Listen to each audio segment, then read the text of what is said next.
Selamat pagi anak-anak. Hari ini kita akan belajar mengenai unsur pembangunan cerita pendek atau cerpen.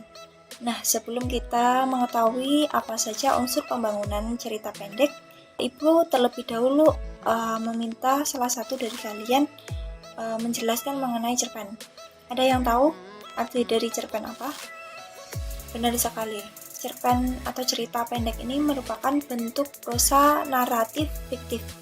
Nah, ceritanya sangat pendek, bukan sangat pendek, tapi ceritanya cenderung pendek langsung kepada tujuannya. Ini ciri-cirinya tidak lebih dari 1000 kata. Nah, unsur pembangunan cerpen ada dua. Yang pertama ada unsur intrinsik dan yang kedua ada unsur ekstrinsik.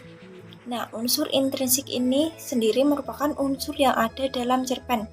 Jika unsur intrinsik ini diibaratkan sebagai bangunan, maka ini sebagai komponen-komponen untuk membangun suatu bangunan tersebut. Jika salah satu unsur tersebut hilang, maka tidak dapat dikatakan sebagai cerita pendek. Ada yang tahu apa saja unsur intrinsik dari cerpen? Nah, benar sekali. Unsur intrinsik dari cerpen yang pertama ada tema. Tema ini merupakan ide pokok atau gagasan yang ada dalam cerpen. Jadi ini adalah inti dari sebuah cerita tersebut. Yang kedua ada alur. Ada yang tahu alur itu apa? Nah, benar sekali. Alur itu merupakan jalannya cerita. Alur ini ada 3 jenis. Yang pertama ada alur maju, yang kedua ada alur mundur, dan yang ketiga ada alur campuran. Unsur intrinsik yang ketiga ada yang tahu apa? Unsur intrinsik yang ketiga adalah tokoh dan penokohan. Ada yang bisa menjelaskan tokoh dan penokohan itu apa? Ya, benar sekali. Tokoh itu adalah orang yang ada, orang yang terkait dalam cerita tersebut. Orang yang ada dalam cerpen tersebut. Misalkan si A, si B, si C, dan lain sebagainya.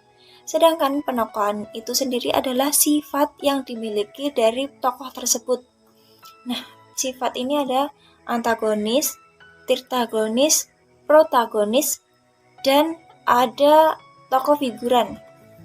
Ada tokoh jahat, baik, atau netral, atau tokoh pembantu. Yang selanjutnya ada latar. Ada 3 latar. Yang pertama ada latar waktu. Latar waktu ini adalah kejadian, kapan kejadian tersebut terjadi. Misal, ini terjadi pada tahun berapa, atau waktunya bisa dituliskan jam, atau waktunya dibuat seperti pada waktu sore.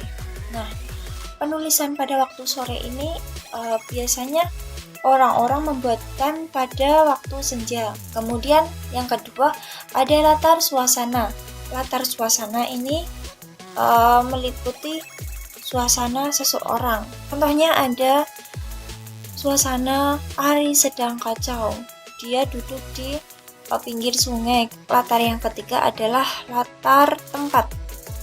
Nah, latar tempat ini menjelaskan tempat yang sedang terjadi dalam cerpen tersebut. Misalkan, ibu dan ayah pergi ke pasar untuk membeli ikan. Nah, latar tempatnya adalah di pasar. Yang selanjutnya ada sudut pandang. Nah, sudut pandang ini merupakan bagaimana pengarang menempatkan posisinya. Misalkan ada sudut pandang orang pertama pelaku utama, ada orang pertama pelaku jamak, ada orang kedua, ada orang ketiga pelaku utama, ada orang ketiga pelaku jamak. Yang keenam ada gaya bahasa.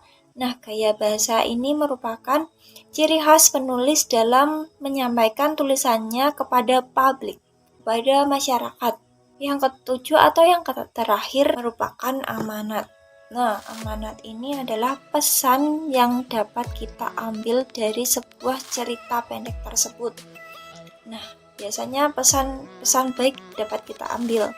itu tadi adalah unsur intrinsik dari pembangunan cerpen. Yang kedua ada unsur ekstrinsik. Unsur ekstrinsik ini adalah unsur yang tidak ada dalam cerpen, tetapi keberadaannya sangat mendukung dalam pembuatan atau penulisan cerpen tersebut. Ada 3 unsur dari ekstrinsik. Yang pertama ada latar belakang masyarakat, yang kedua adalah latar belakang penulis, dan yang ketiga adalah nilai yang terkandung dalam cerpen. Nah, jadi misalkan unsur ekstrinsik ini dari seseorang yang biasa menulis cerpen dan orang yang tidak biasa menulis cerpen akan terlihat perbedaannya. Orang yang biasa menulis cerpen akan baik tulisannya dibandingkan orang yang belum pernah menuliskan cerpen sama sekali atau belum pernah atau baru sekali. Itu akan kelihatan. Nah, itu tadi adalah materi mengenai unsur pembangunan cerita pendek.